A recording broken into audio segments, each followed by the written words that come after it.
ایک بہت بڑی کوٹھی کے عقب میں موجود انیکسی سے میوزک کی آواز باہر لان تک آ رہی تھی۔ باہر موجود کوئی بھی شخص انیکسی کے اندر موجود لوگوں کی قوت برداشت پر حیرانی کا ہی اظہار کر سکتا تھا، لیکن وہ انیکسی کے اندر موجود لوگوں کی حالت دیکھ لیتا تو وہ اس حیران کن قوت برداشت کو جان جاتا۔ انیکسی کے اندر موجود 6 لڑکے جس حالت میں تھے، اس حالت میں اس سے زیادہ تیز اور بلند میوزک بھی ان پر اثر انداز نہ ہو سکتا تھا۔ اور جہاں تک 7ویں لڑکے کا تعلق تھا تو وہ ایسی کسی چیز سے متاثر نہیں ہوتا تھا۔ انیکسی کا وہ کمرہ اس وقت دھوئیں کے مرغولوں اور عجیب قسم کی بو سے بھرا ہوا تھا۔ قالین پر ایک مشہور ریسٹورانٹ سے لائے گئے کھانے کے کھلے ہوئے ڈبے اور ڈسپوزیبل پلیٹیں، چمچے پڑے ہوئے تھے۔ قالین پر کھانے پینے کی بچی کچی چیزیں اور ہڈیاں بھی ادھر ادھر پھینکی گئی تھیں۔ سافٹ ڈرنک کی پلاسٹک کی بوتلیں بھی ادھر ادھر لڑک رہی تھیں۔ کیچپ کی بوتلوں سے نکلنے والی کیچپ قالین کو کچھ اور بدنما بنا رہی۔ وہ 7 لڑکے اسی قالین پر ایک دوسرے سے کچھ فاصلے پر بیٹھے ہوئے تھے۔ ان کے سامنے قالین پر بیئر کے خالی کینز کا ایک ڈھیر بھی لگا ہوا تھا۔ اور تفریح کا یہ سلسلہ وہیں نہیں رکا تھا۔ اس وقت وہ ڈرگز کو استعمال کرنے میں مصروف تھے، جن کا انتظام ان میں سے ایک نے کیا تھا۔ پچھلے 2 ماہ میں وہ تیسری بار اس ایڈونچر کے لیے اکٹھے ہوئے تھے، اور ان 3 مواقع پر وہ 4 مختلف قسم کی ڈرگز استعمال کر چکے تھے۔ پہلی بار انہوں نے وہ ڈرگ استعمال کی تھی جو ان میں سے ایک کو اپنے باپ کی دراز سے ملی۔ دوسری بار انہوں نے جو ڈرگ استعمال کی تھی وہ انہوں نے اپنے ایک اسکول فیلو کے توسط سے اسلام آباد کے ایک کلب سے خریدی، اور اس بار وہ جو ڈرگ استعمال کر رہے تھے وہ انہوں نے ایک ٹرپ پر راول پنڈی کی ایک مارکیٹ میں ایک افغان سے خریدی۔ تینوں مواقع پر انہوں نے ان ڈرگز کے ساتھ الکوہل کا استعمال کیا تھا، جس کا حصول ان کے لیے مشکل نہیں تھا۔ اس وقت بھی ان 7 لڑکوں میں سے 6 لڑکے پوری طرح نشے میں تھے۔ ان میں سے ایک ابھی بھی کانپتے ہاتھوں کے ساتھ ڈرگ کو سونگھنے کی کوشش کر رہا تھا، جبکہ 2 لڑکے سگریٹ پیتے ہوئے باقی لڑکوں کے ساتھ ٹوٹی پھوٹی گفتگو کر رہے تھے۔ صرف 7واں لڑکا مکمل طور پر ہوش میں تھا۔ اس لڑکے کا چہرہ محاسوں سے بھرا ہوا تھا، اور اس کے گلے میں موجود ایک سیاہ تنگ ڈوری میں 3-4 تانبے کی عجیب سی شکلوں کے زیورات پروئے ہوئے تھے۔ ایلوس پریسلے اسٹائل کے کالرز والی ایک ڈارک بلو شرٹ کے ساتھ وہ ایک سرمئی جینز پہنے ہوئے تھا۔ اس نے آنکھیں کھول کر اپنے دائیں طرف موجود لڑکوں پر ایک اچٹتی سی نگاہ ڈالی۔ اس کی آنکھیں سرخ ہو رہی تھیں، مگر اس سرخی کے باوجود وہ ایسا کوئی تاثر نہیں دے رہی تھیں کہ وہ باقی لڑکوں کی طرح مکمل طور پر نشے کی گرفت میں تھا۔ چند منٹ انہیں دیکھنے کے بعد اس نے سیدھے ہوتے ہوئے ڈبیا میں موجود باقی ڈرگ کون میں ڈالی اور ایک چھوٹے سے اسٹرا کے ذریعے اسے سونگھنے لگا۔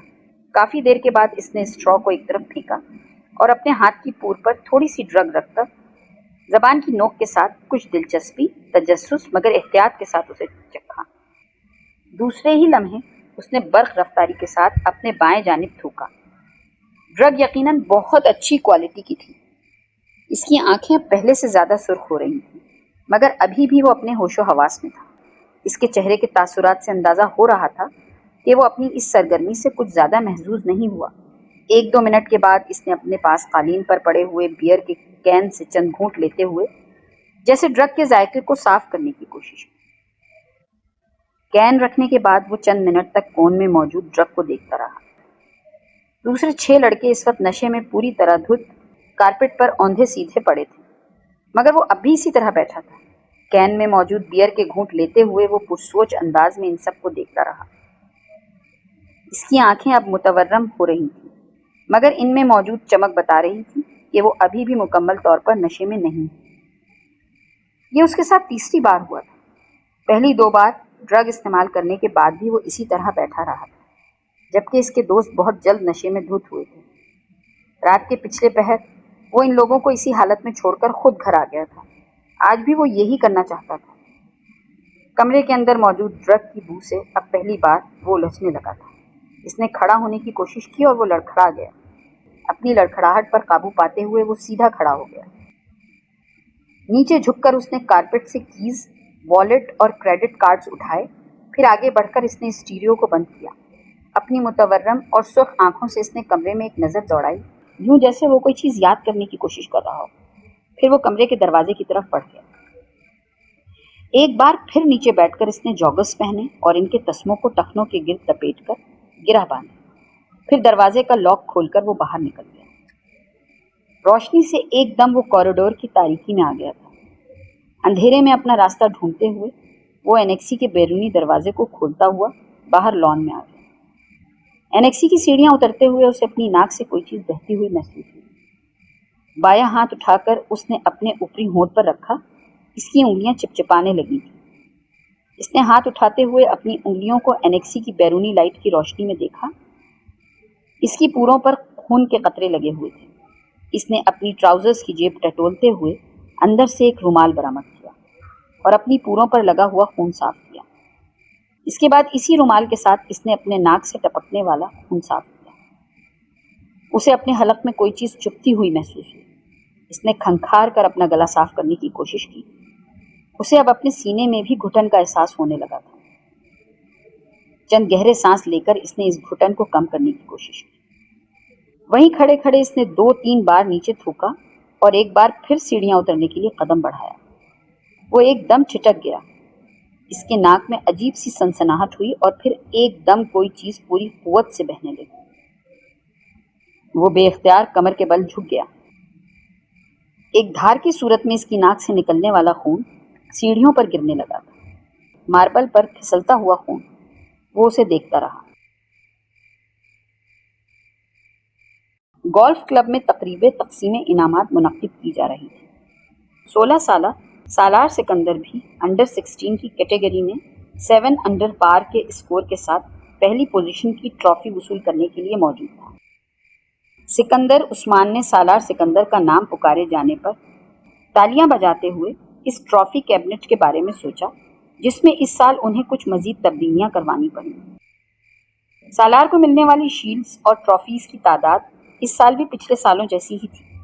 ان کے تمام بچے ہی پڑھائی میں بہت اچھے تھے، مگر سالار سکندر باقی سب سے مختلف تھا۔ ٹرافیز، شیلڈز اور سرٹیفکیٹس کے معاملے میں وہ سکندر عثمان کے باقی بچوں سے بہت آگے تھا۔ 150 IQ لیول کے حامل اس بچے کا مقابلہ کرنا ان میں سے کسی کے لیے ممکن تھا بھی نہیں۔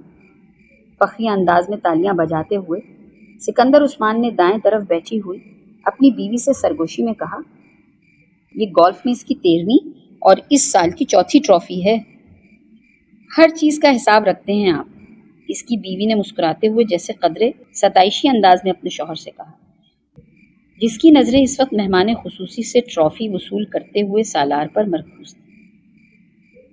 صرف گولف کا، اور کیوں وہ تم اچھی طرح جانتی ہو۔ سکندر عثمان نے اپنی بیوی کو دیکھا جو اب سیٹ کی طرف جاتے ہوئے سالار کو دیکھ رہی تھی۔ آئی بیٹ اگر یہ اس وقت اس مقابلے میں شرکت کرنے والے پروفیشنل کھلاڑیوں کے ساتھ بھی کھیل رہا ہوتا تو بھی اس وقت اس کے ہاتھ میں یہی ٹرافی ہوتی۔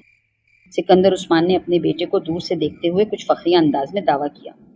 سالار اب اپنی سیٹ کے اطراف میں موجود دوسری سیٹوں پر موجود دوسرے انعامات حاصل کرنے والوں سے ہاتھ ملانے میں مصروف تھا۔ ان کی بیوی کو سکندر عثمان کے دعوے پر کوئی حیرانی نہیں ہوئی، کیونکہ وہ جانتی تھیں سالار کے بارے میں۔ یہ ایک باپ کا جذباتی جملہ نہیں تھا۔ ان کی بیوی کو سکندر عثمان کے دعوے پر کوئی حیرانی نہیں ہوئی، کیونکہ وہ جانتی تھیں سالار کے بارے میں۔ یہ ایک باپ کا جذباتی جملہ نہیں تھا، وہ واقعی اتنا ہی غیر معمولی تھا۔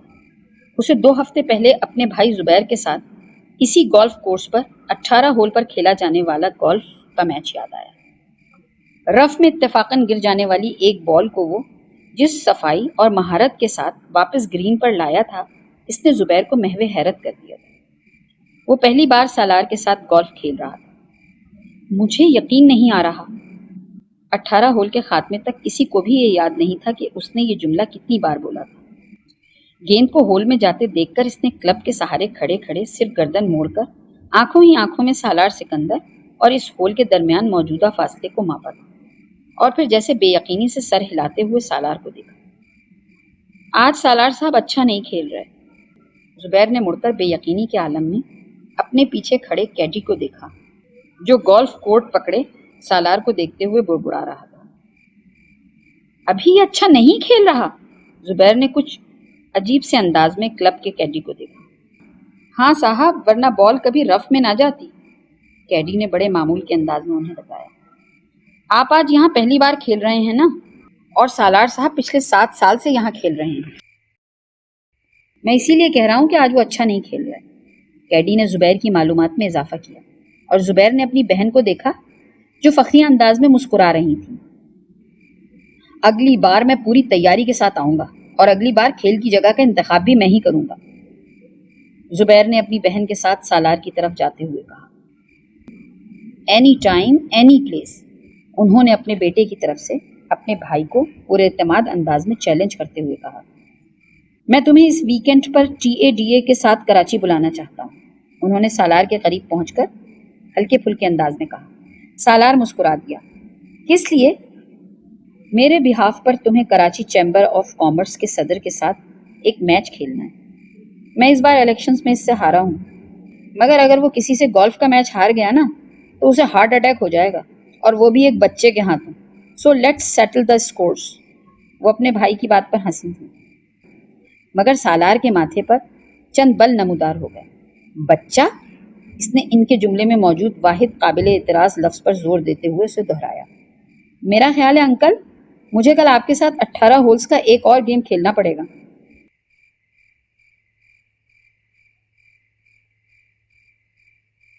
عزت دروازہ کھول کر اپنی امی کے کمرے میں داخل ہوا۔ امی، امی، آپ سے ایک ضروری بات کرنی ہے۔ ہاں کہو، کیا بات ہے؟ عزت صوفے پر بیٹھ گیا۔ آپ ہاشم انکل کی طرف نہیں گئیں؟ نہیں، کیوں، کوئی خاص بات ہے کیا؟ ہاں امامہ اس ویکینڈ پر آئی ہوئی ہے۔ اچھا، آج شام کو چلیں گے۔ تم گئے تھے وہاں؟ ہاں میں گیا تھا۔ کیسی ہے وہ؟ اس بار تو خاصے عرصے کے بعد آئی ہے۔ ہاں 2 ماہ کے بعد۔ شکیلہ کو عزت کچھ الجھا ہوا لگا۔ کوئی مسئلہ ہے بیٹا؟ امی، مجھے امامہ پچھلے کچھ عرصے سے بہت بدلی بدلی لگ رہی ہے، اس نے ایک گہرا سانس لیتے ہوئے کہا۔ بدلی بدلی؟ کیا مطلب؟ مطلب تو میں شاید آپ کو نہیں سمجھا سکتا، بس اس کا رویہ میرے ساتھ کچھ عجیب سا ہے، عزت نے کندھے اچکاتے ہوئے کہا۔ آج تو وہ ایک معمولی سی بات پر ناراض ہو گئی، پہلے جیسی تو کوئی بات ہی نہیں رہی اس میں سمجھ نہیں پا رہا کہ اسے ہوا کیا ہے۔ تمہیں وہم ہو گیا ہوگا عزت، اس کا رویہ کیوں بدلنے لگا؟ تم ہی کچھ زیادہ ہی جذباتی ہو کر سوچ رہے ہو۔ شکیلہ نے اسے حیرانی سے دیکھا۔ نہیں امی، پہلے میں بھی یہی سمجھ رہا تھا کہ شاید مجھے کوئی وہم ہو گیا ہے، لیکن اب خاص طور پر آج مجھے اپنے یہ احساسات صرف وہم نہیں لگے ہیں۔ وہ بہت ہی اکھڑے سے انداز میں بات کرتی رہی مجھ سے۔ تمہارا کیا خیال ہے اس کا رویہ کیوں بدل گیا ہے؟ شکیلہ نے برش میز پر رکھتے ہوئے کہا۔ یہ تو مجھے نہیں پتا۔ تم نے پوچھا اس سے؟ ایک بار نہیں، کئی بار۔ پھر؟ ہر بار آپ کی طرح وہ بھی یہی کہتی ہے کہ مجھے غلط فہمی ہو گئی ہے، اس نے کندھے اچکاتے ہوئے کہا۔ کبھی وہ کہتی ہے اسٹڈیز کی وجہ سے ایسا ہے، اور کبھی کہتی ہے کہ وہ اب میچور ہو گئی ہے اس لیے۔ یہ تو بیٹا ایسی کوئی غلط بات نہیں ہے۔ ہو سکتا ہے کہ واقعی یہ بات ہو، شکیلہ نے کچھ سوچتے ہوئے کہا۔ امی، بات سنجیدگی کی نہیں ہے، مجھے ایسا لگتا ہے کہ وہ مجھ سے کترانے لگی ہے۔ بیٹا تم بالکل فضول باتیں کر رہے ہو اس وقت، میں نہیں سمجھتی کہ ایسی کوئی بات ہوگی۔ ویسے بھی تم دونوں تو بچپن سے ایک دوسرے کو جانتے ہو اور ایک دوسرے کی عادات سے واقف ہو۔ شکیلہ کو بیٹے کے خدشات بالکل بے معنی لگے۔ ظاہر ہے عمر کے ساتھ کچھ تبدیلیاں آ ہی جاتی ہیں، اب بچے تو رہے نہیں تم لوگ، تم معمولی باتوں پر پریشان ہونے کی عادت چھوڑ دو، انہوں نے بیٹے کو سمجھاتے ہوئے کہا۔ ویسے بھی ہاشم بھائی اگلے سال اس کی شادی کر دینا چاہتے ہیں، وہ کہہ رہے تھے کہ وہ بعد میں اپنی تعلیم مکمل کرتی رہے گی، کم از کم وہ تو اپنے فرض سے سبکدوش ہو جائیں۔ شکیلہ نے انکشاف کیا۔ انکل نے ایسا کب کہا؟ عزت کچھ چونکا۔ کئی بار کہا ہے۔ میرا خیال ہے وہ لوگ تو تیاریاں بھی کر رہے ہیں۔ عزت نے ایک اطمینان بھرا سانس لیا۔ ہو سکتا ہے امامہ اسی وجہ سے قدرے پریشان ہو۔ ہاں ہو سکتا ہے، بہرحال یہی صحیح ہے، اگلے سال شادی ہو جانی چاہیے، عزت نے کچھ مطمئن ہوتے ہوئے کہا۔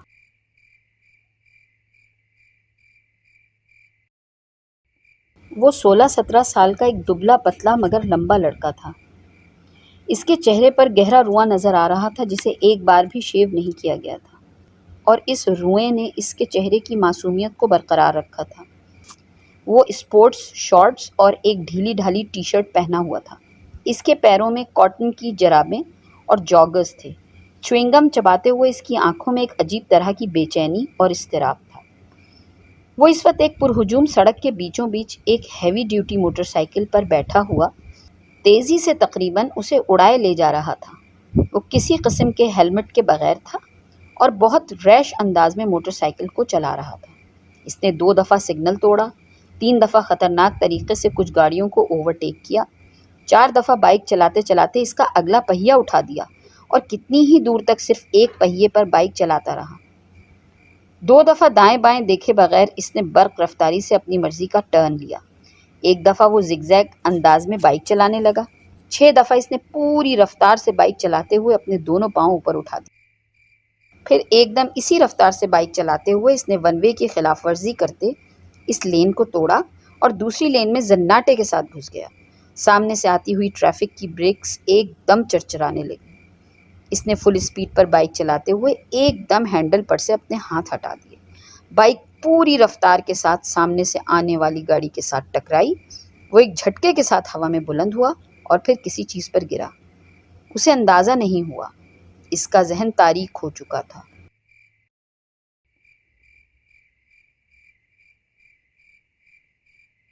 وہ دونوں لڑکے اسٹیج پر ایک دوسرے کے بالمقابل روسٹرم کے پیچھے کھڑے تھے، مگر ہال میں موجود اسٹوڈنٹس کی نظریں ہمیشہ کی طرح ان میں سے ایک پر مرکوز تھیں۔ وہ دونوں ہیڈ بوائے کے انتخاب کے لیے کنونسنگ کر رہے تھے اور وہ پروگرام بھی اس کا ایک حصہ تھا۔ دونوں کے روسٹرم پر ایک ایک پوسٹر لگا ہوا تھا، جن میں سے ایک پر ووٹ فار سالار اور دوسرے پر ووٹ فار فیضان لکھا ہوا تھا۔ اس وقت فیضان ہیڈ بوائے بن جانے کے بعد اپنے ممکنہ اقدامات کا اعلان کر رہا تھا، جبکہ سالار پوری سنجیدگی کے ساتھ اسے دیکھنے میں مصروف تھا۔ فیضان اسکول کا سب سے اچھا مقرر تھا اور اس وقت بھی وہ اپنے جوش خطابت کے کمال دکھانے میں مصروف تھا اور اسی برٹش لب و لہجے میں بات کر رہا تھا جس کے لیے وہ مشہور تھا۔ بہترین ساؤنڈ سسٹم کی وجہ سے اس کی آواز اور انداز دونوں ہی خاصے متاثر کن تھے۔ ہال میں بلا شبہ سکوت طاری تھا اور یہ خاموشی صرف اس وقت ٹوٹتی تھی جب فیضان کے سپورٹرز اس کے کسی اچھے جملے پر داد دینا شروع ہوتے۔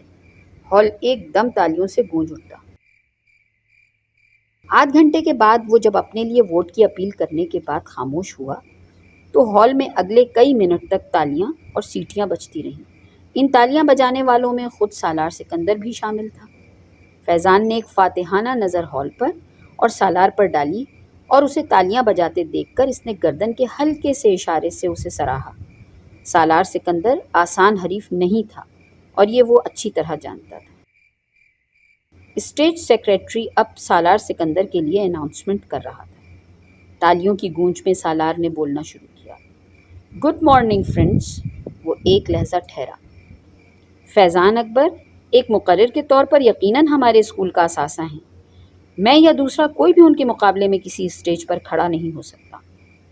وہ ایک لمحے کے لیے رکا۔ اس نے فیضان کے چہرے کو دیکھا جس پر ایک فخریہ مسکراہٹ ابھر رہی تھی، مگر سالار کے جملے کے باقی حصے نے اگلے لمحے اس مسکراہٹ کو غائب کر دیا۔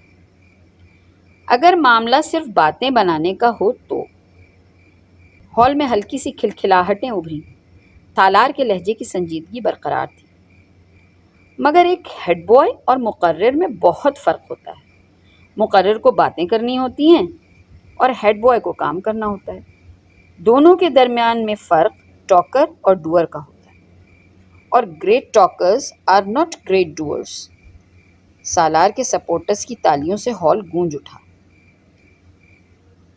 میرے پاس فیضان اکبر جیسے خوبصورت لفظوں کی فراوانی نہیں ہے، اس نے اپنی بات جاری رکھی۔ میرے پاس صرف میرا نام ہے اور میرا متاثر کن ریکارڈ، اور مجھے کنونسنگ کے لیے لفظوں کے کوئی دریا نہیں بہانے، مجھے صرف چند الفاظ کہنے ہیں۔ وہ ایک بار پھر رکا۔ Trust me and vote for me. اس نے شکریہ ادا کرتے ہوئے جس وقت اپنے مائک کو آف کیا، اس وقت ہال تالیوں سے گونج رہا تھا۔ 1 منٹ 40 سیکنڈز میں وہ اسی نپے تلے اور کیلکولیٹڈ انداز میں بولا تھا جو اس کا خاصہ تھا، اور اسی 1.5 منٹ نے فیضان کا تختہ کر دیا تھا۔ اس ابتدائی تعارف کے بعد دونوں امیدواروں سے سوال و جواب کا سلسلہ شروع ہوا۔ سالار سکندر ان جوابات میں بھی اتنے ہی اختصار سے کام لے رہا تھا جتنا اس نے اپنی تقریر میں لیا تھا۔ اس کا سب سے طویل جواب 4 جملوں پر مشتمل تھا، جبکہ فیضان کا سب سے مختصر جواب بھی 4 جملوں پر مشتمل نہیں تھا۔ فیضان کی وہ فصاحت و بلاغت جو پہلے اس کی خوبی سمجھی جاتی تھی، اس وقت اس اسٹیج پر سالار کے مختصر جوابات کے سامنے چرب زبانی نظر آ رہی تھی، اور اس کا احساس خود فیضان کو بھی ہو رہا تھا۔ جس سوال کا جواب سالار ایک لفظ یا ایک جملے میں دیتا، اس کے لیے فیضان کو عادتاً تمہید باندھنی پڑتی تھی، اور سالار کا اپنی تقریر میں اس کے بارے میں کیا ہوا یہ تبصرہ وہاں موجود اسٹوڈنٹس کو کچھ اور صحیح محسوس ہوتا کہ ایک مقرر صرف باتیں ہی کر سکتا ہے۔ سالار سکندر کو ہیڈ بوائے کیوں ہونا چاہیے؟ سوال کیا گیا۔ کیونکہ آپ بہترین شخص کا انتخاب چاہتے ہیں، جواب آیا۔ کیا یہ جملہ خود ستائشی نہیں ہے؟ اعتراض کیا گیا۔ نہیں، یہ جملہ خود شناسی ہے۔ اعتراض کو رد کر دیا گیا۔ خود ستائشی اور خود شناسی میں کیا فرق ہے؟ ایک بار پھر چپتے ہوئے لہجے میں پوچھا گیا۔ وہی جو فیضان اکبر اور سالار سکندر میں ہے، سنجیدگی سے کہا گیا۔ اگر آپ کو ہیڈ بوائے نہ بنایا تو آپ کو کیا فرق پڑے گا؟ فرق مجھے نہیں، آپ کو پڑے گا۔ کیسے؟ اگر بہترین آدمی کو ملک کا لیڈر نہ بنایا جائے تو فرق قوم کو پڑتا ہے، اس بہترین آدمی کو نہیں۔ آپ اپنے آپ کو پھر بہترین آدمی کہہ رہے ہیں؟ ایک بار پھر اعتراض کیا گیا۔ کیا اس ہال میں کوئی ایسا ہے جو خود کو برے آدمی کے ساتھ ایکویٹ کرے؟ ہو سکتا ہے کہ ہو، پھر میں اس سے ضرور ملنا چاہوں گا۔ ہال میں ہنسی کی آوازیں ابھریں۔ ہیڈ بوائے بننے کے بعد سالار سکندر جو تبدیلیاں لائے گا، اس کے بارے میں بتائیے۔ تبدیلی بتائی نہیں جاتی، دکھائی جاتی ہے، اور یہ کام میں ہیڈ بوائے بننے سے پہلے نہیں کر سکتا۔ چند اور سوال کیے گئے۔ پھر اسٹیج سیکرٹری نے حاضرین میں سے ایک آخری سوال لیا۔ وہ ایک سری لنکن لڑکا تھا جو کچھ شرارتی انداز میں مسکراتے ہوئے کھڑا ہوا۔ اگر آپ میرے ایک سوال کا جواب دے دیں تو میں اور میرا پورا گروپ آپ کو ووٹ دے گا۔ سالار اس کی بات پر مسکرایا۔ جواب دینے سے پہلے میں جاننا چاہوں گا کہ آپ کے گروپ میں کتنے لوگ ہیں؟ اس نے پوچھا۔ 6، اس لڑکے نے کہا۔ سالار نے سر ہلایا۔ اوکے، سوال کریں۔ آپ کو کچھ حساب کتاب کرتے ہوئے مجھے بتانا ہے کہ اگر ہم 267895 میں 952852 کو جمع کریں اور پھر اس میں سے 399999 کو تفریق کریں، پھر اس میں 929292 کو جمع کریں اور اسے، وہ سری لنکن لڑکا ٹھہر ٹھہر کر ایک کاغذ پر لکھا ہوا ایک سوال پوچھ رہا تھا، 6 کے ساتھ ضرب دیں، پھر اسے 2 کے ساتھ تقسیم کریں اور جواب میں 492359 کو جمع کر دیں تو جواب کا 1/4 کیا ہو؟ وہ لڑکا ابھی اپنی بات بھی مکمل نہیں کر سکا تھا۔ 203561.8.2۔ بڑی برق رفتاری کے ساتھ سالار نے اس احمقانہ سوال کا جواب دیا۔ اس لڑکے نے کاغذ پر ایک نظر دوڑائی اور پھر کچھ بے یقینی سے سر ہلاتے ہوئے تالیاں بجانے لگا۔ فیضان اکبر کو اس وقت اپنا آپ ایک ایکٹر سے زیادہ نہیں لگا۔ پورا ہال اس لڑکے کے ساتھ تالیاں بجانے میں مصروف تھا۔ فیضان اکبر کو وہ پورا پروگرام ایک مذاق محسوس ہوا۔ 1 گھنٹے کے بعد جب وہ سالار سکندر سے پہلے اس اسٹیج سے اتر رہا تھا تو وہ جانتا تھا کہ وہ مقابلے سے پہلے ہی مقابلہ ہار چکا تھا۔ 150 کے IQ لیول والے اس لڑکے سے اسے زندگی میں اس سے پہلے کبھی اتنا حسد محسوس نہیں ہوا تھا۔